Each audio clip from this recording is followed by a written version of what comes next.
All right. Happy Wednesday, everybody. Big shout out to you and to the Jacksons. Happy anniversary. Happy anniversary. I was going to tell you, get him in a headlock for me real quick, but he's driving, so we won't do that. We won't do that. Well, I hope you guys have an amazing day. And I just want to tell you, you two are an absolute blessing to our family. I mean, just seeing your pictures, seeing your post on social media, seeing you in person, like you bring life to our group. So thank you so much, the Jacksons. All right. The word for today is empower. And I'm going to talk about the definition, but I want you to think about this word two different ways. Number one, I want you to think about your surroundings when you think about the word empower. Like what I mean by that is the people you are circulating yourself with on a daily basis. And then number two, I want you to think about yourself, because odds are you're in a circle of people. And so what do they think of you? So we could easily point a finger, but what would the fingers be pointing back? So look at it both ways. So the word empower is to give authority or legal power to promote the self-actualization or influence of. Now that was kind of boring. So real life definition here. Empowerment is the process of encouraging an individual to think, to behave, to manage, to take action, and to make decisions. Now, here's what it means to me. It means have you ever felt like you're in control of what you want to do? Like Jane Rouse she's a counselor, and she could have an administrator that is working with her that makes her feel like she is in total control of the direction she wants to go for the school year. And I bet you odds are Jane loves that administrator. But on the flip side, you could have an administrator that is looking over your shoulder, that makes you nervous, that you feel like you're getting second guessed on every decision you make. And odds are that administrator is not going to be very well thought of by Jane. And she's probably had both of those in her career. Who are we surrounding ourselves with? How are they making us feel? Number one. And number two, those fingers pointing back at us, how are we making others feel? Are we embodying empower?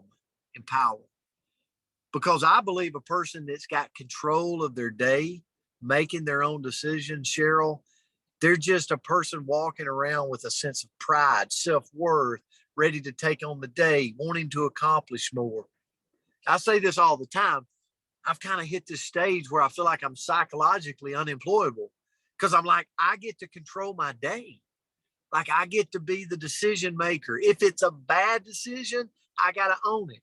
If it's a good decision, I get to walk around with the honor and privilege of knowing I made it. That's so, to me, empowering. And I want to help other people get there, because it's so nice to be in that state of mind. So here's a quote.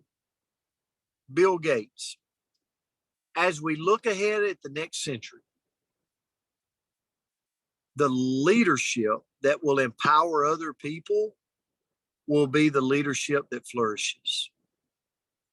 If you want to know the key to your next $1 million, it's to figure out how to better yourself at empowering others.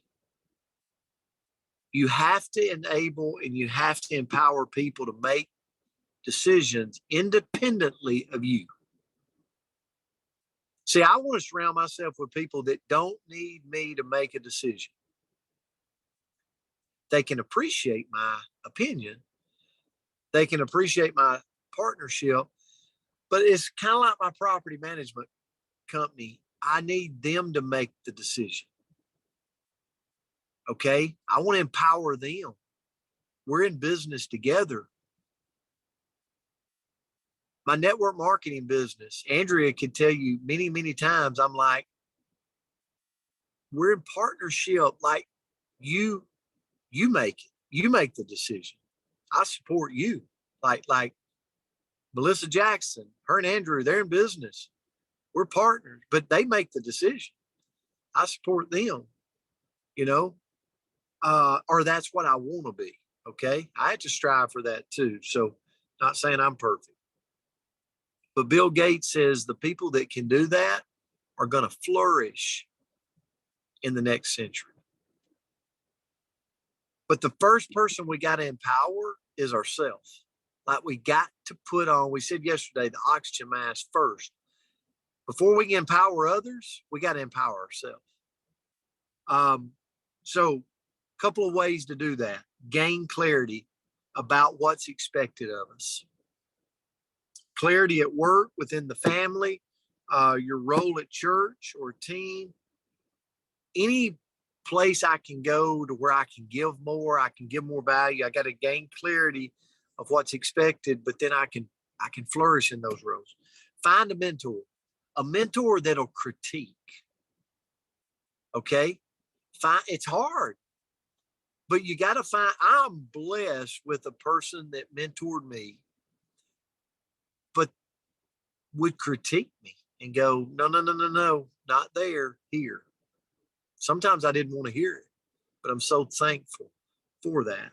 And then the last, ask for consistent feedback. I don't like to be disagreed with. Have you ever, can you feel that way? Can you be honest and go, you know what? I don't like to be gone against, but I really do want the feedback. I want to surround myself with people that are better than me and that will give me feedback. Seek it out.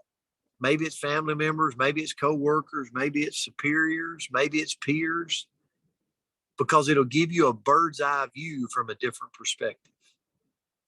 And so, Andrea, that's what I had. I know you're going to jump into Empower. This was a great one for me, as always. Well, good. Great lesson. And the quote that I found was, true power is the power to empower others. There's a lot of power in that statement. But true power is the power to empower others. So how do we do that? I think about, a lot of times with the team, or we can think about with our families, our children, like how do we empower other people to feel like they can, go take on the world? So first of all, we've got to build trust. So, there's times that in a team, usually, or, even a family, that you're going to have to divide and conquer. Right? I'm going to have to go work on this and you're going to have to go work on that. And it's going to help us both get to a common goal. So there has to be trust in that relationship that we're going to get our stuff done. So how do we do that? We've got to keep our word, right? That's kind of an easy one. If we, as coach would say, like under promise, over deliver, just so they know that if I say I'm going to get X done, they can trust to let that off their plate and know that I'm going to do, keep up with my responsibilities so they can be empowered to handle theirs. Next with that is be a vault. So when you're in a circle and somebody tells you their pain point, or they have some kind of, issue that they need to discuss, people need to know that it's never going to go past you. You are a vault. So if TL calls me and says, I need to discuss X, Y, and Z, she knows that it's never going to go farther from me. It's not going to go outside of our conversation. Yep, you got it. And then we, as coach says, under promise, over deliver, so people know they can rely on us. Next is offer instructions. So, sometimes, well, I'll talk about Canva. Okay, because you guys all know I am a Canva queen. I do a lot of stuff in Canva. I spent a lot of my life on that website. It's canva.com. I love it. Highly recommend it. Go check it out. Right. So I'm on there all the time, but I'm fast in there. And if Marlene wants to learn it, sometimes I can say, oh, don't worry about it, Marlene. I'll just do it for you. But that's not empowering her. But I know, like selfishly, I can say, well, it's going to take me 15 minutes to teach you, Marlene. It's going to take me 15 seconds just to do it myself. So I take away that empowerment, but we have to instead offer that instruction. And we all know the old adage, teach a man, or what is it? Oh gosh, give a man a fish and he'll eat for a day. Teach a man to fish and he can eat for the rest of his life. So we want to make sure that we're teaching people how to fish. So if you've got a skill set, like I think about Anne on here, we all, well, maybe you guys don't. I know I want to garden like ants. Like I want to go and I want her to teach me and all of that. Marlene, I want a library like yours so you can tell me about all the books that you read. Like we all have something that we can help people with.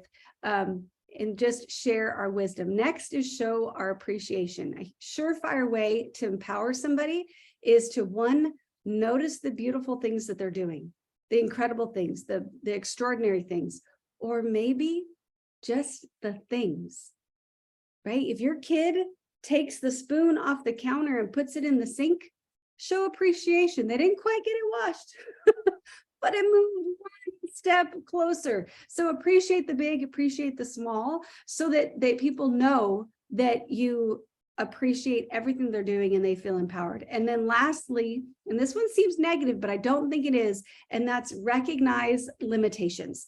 So every single one of us has places of weakness, just like every single one of us has places of strength. And sometimes we can think empowerment means just throw the whole thing at somebody and say, rock and roll, you sink or swim, right? It's all on you, good work. But that can drown people. It can overwhelm people. So when we are looking at different people, we can see where their strengths are, where their limitations are, and offer the support in the places that they need it. And the example that comes to my mind, I have this new driver. She's been, I don't know, a couple months now. And we're all a bunch of babies around here about weather. I hate driving in the rain. Like, don't tell anybody. I hate it. I don't want to drive in the rain. It can make me cry. And I know that she's probably picked up on some of that fear from her mother. And so I have to, when it's time, today it's a good rainy day, I'm going to be taking her to work today. I'm going to take that away from her because last time she had to drive in the rain, she did cry too. So I'm going to take a little bit of that, burden from her so that she can feel more empowered in the rest of the areas of her life. So I thought this was a good one. I've got lots of people signing up for Canva trading now. So I will set that up, and love you guys. Hope you have a great day.